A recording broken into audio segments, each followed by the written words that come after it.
David Cameron voulait donner de lui l'image d'un Premier ministre jeune et moderne, mais il est, pour beaucoup, l'homme de l'austérité. Il arrive au pouvoir en 2010, 2 ans après le début de la crise financière mondiale.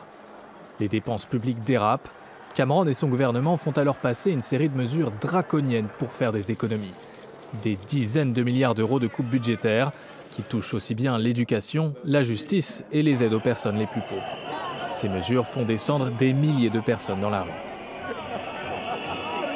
Nous ne pouvons pas garantir la reprise économique et la croissance sur le long terme sans s'attaquer au problème fondamental des dépenses publiques. Nous dépensons trop et cela nuit à notre économie. 6 ans après, le déficit budgétaire a été divisé par 2, mais l'écart entre les plus riches et les plus pauvres s'est accru. Cameron a aussi dû faire face à des défis politiques majeurs. Il a fait campagne contre l'indépendance de l'Écosse lors du référendum de 2014. Nous voulons que vous restiez. Du plus profond de nos cœurs, nous voulons que vous restiez.